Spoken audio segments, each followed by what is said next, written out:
اعوذ باللہ من الشیطان الرجیم بسم اللہ الرحمن الرحیم وَلَقَدْ يَسَّرْنَا الْقُرْآنَ لِلذِّكْرِ فَهَلْ مِن مُدَّكِرٍ صدق اللہ العظیم۔ میرا نام ہے حافظ سعید الرحمن اور میں 10ویں کلاس کا اسٹوڈنٹ ہوں۔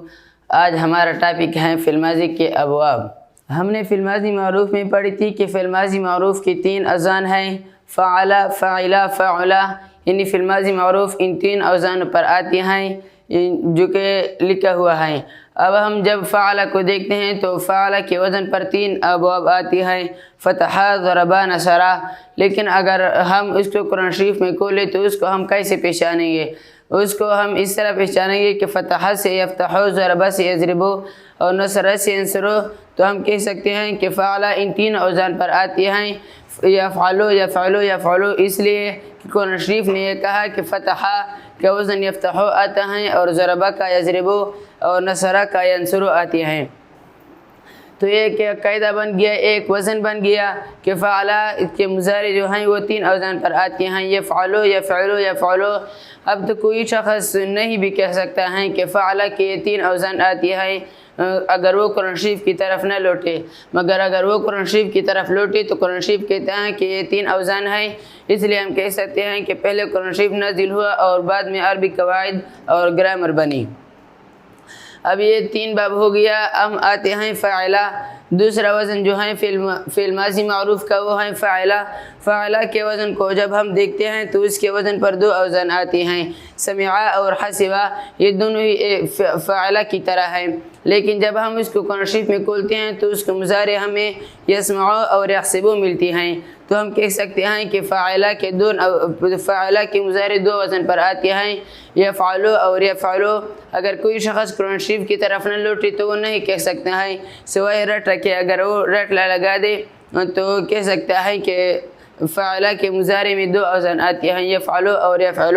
اب سوال یہ ہے کہ حسبہ، یحسب، یحسب قرآن شریف میں جو جگہ بھی استعمال ہوا ہے تو وہ یحسب کے ساتھ استعمال ہوا ہے، اور یہاں عربی گرامر جس نے بنائی ہے اس نے حسبہ یحسب کیوں بنائی، حالانکہ قرآن شریف میں تو زبر کے ساتھ یحسب استعمال ہوا ہے؟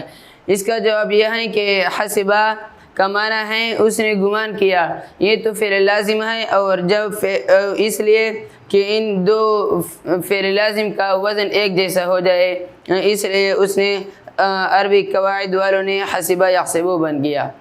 اور تیسرا وزن ہے فعلہ۔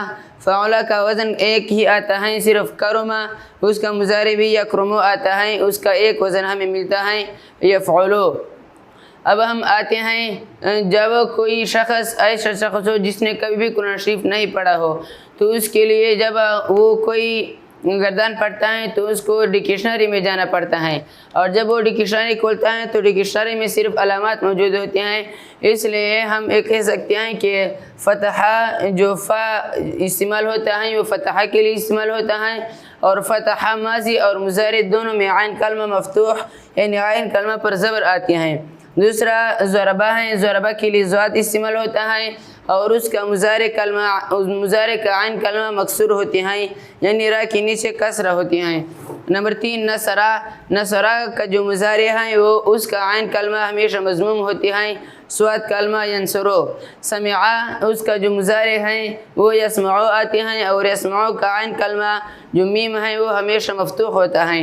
نمبر 5 حسبہ۔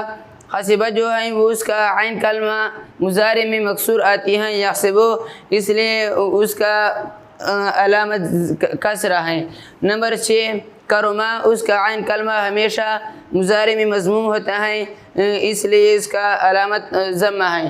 اب ہم اگر اس کو دیکھیں تو اس میں فتح اور سمعہ ان دونوں کا عین کلمہ مفتوح، ضربہ اور حسبہ ان دونوں کا عین کلمہ مکسور، اور نصرہ اور کرما کا دونوں کا عین کلمہ مضموم۔ تو اس کو ہم کس طرح جانیں گے کہ یہ فتح سے ہیں یا سمعہ سے ہیں؟ اور اس کو ہم اس طرح جانیں گے، اس کو دیکھیں گے کہ اگر وہ فعل متعدی تھا، یعنی جو پہلے 3 ابواب ہیں یہ فعل متعدی آتے ہیں، اور یہ جو پیچھے والے 3 ہیں یہ فعل لازم آتے ہیں۔ فعل متعدی وہ ہوتا ہے جس کے لیے مفعول کی ضرورت ہو، یعنی وہ فقط فاعل پر نہیں پورا ہو جاتا ہے، اور جو پچھلے والے 3 ابواب ہیں وہ فعل لازم ہیں۔ فعل لازم وہ ہیں جو فقط فاعل پر پورا ہو جائے۔ تو اس کو ہم فعل متعدی اور فعل لازم کے ذریعے جانیں گے۔ اسی طرح جو اس کے دو گروپ بھی بن گئے، اسی طرح اسماء کے بھی دو گروپ بن گئے تھے۔ اسی طرح کہ جب ہم نے اسم کو تقسیم کر دیا تو اس کا بھی ایک جوڑا بن گیا تھا، تام اور ناقص۔ اور ہم نے جب اسم بلحاظ جنس تقسیم کر دیا تھا تو اس کا بھی جوڑا بن گیا تھا، مذکر اور مؤنث۔ اور جب ہم نے اسم کی پہچان تقسیم کر دیا تھا تو اس کا بھی جوڑا بن گیا تھا، نکرہ اور معرفہ۔ اور جب ہم نے پھر ضمیر تقسیم کر دی تو ضمیر کا بھی جوڑا بن گیا، علیحدہ آنے والے اور جڑ کر آنے والے۔ یہاں بھی ان دونوں فعل متعدی اور فعل لازم کا ایک جوڑا بن گیا۔ اب ہم اعراب سے اسماء کی پہچان اور ان جو فعل ماضی کا ابواب ہیں ان کے درمیان ان کا موازنہ کریں گے۔ دیکھو، اعراب سے اسماء کی پہچان ہم نے مفرد اسم کے آخر کا سبق پڑھا تھا۔ اسی طرح یہ جو فعل ماضی کا ابواب ہیں یہ بھی فعل ماضی کا آخری سبق ہیں، دونوں آخری لیسن ہیں، یہ ہیں دونوں کے درمیان موازنہ۔ اور اب رہ گیا تو ان ابواب کی خاصیات۔ یہ جو پہلے 3 ابواب ہیں اس میں پہلے فتحہ ہیں۔ فتحہ کا معنی ہے کھولنا، یعنی جو بھی وزن اس کے وزن پر آتی ہیں تو اس میں بات واضح اور کلی بات ہوتی ہیں۔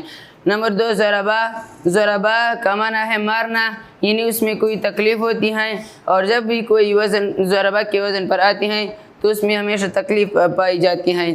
نمبر 3 نصرہ ہے۔ نصرہ کا معنی ہے مدد، اور جب کوئی بھی وزن نصرہ کے وزن پر آتی ہیں تو اس میں بات فیصلہ کن ہوتی ہیں۔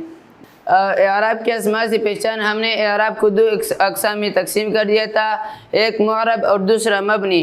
معرب وہ ہوتا ہے جس کا اعراب تینوں حالتوں میں تبدیل ہو جاتا ہے، یعنی فاعل، مفعول اور اضافی۔ اور جو تبدیل ہو جاتا ہے اسے کہتے ہیں منصرف، اور جس پر اعراب تبدیل نہیں ہو جاتی ہیں اس کا غیر منصرف۔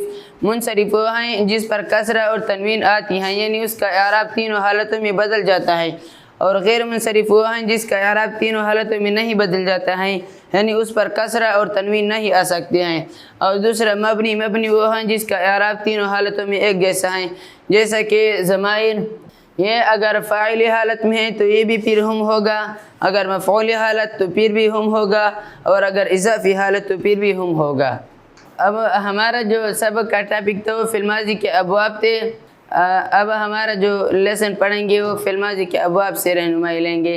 اللہم انی اسألک علما نافعا رزقا طیبا وعملا متقبلا۔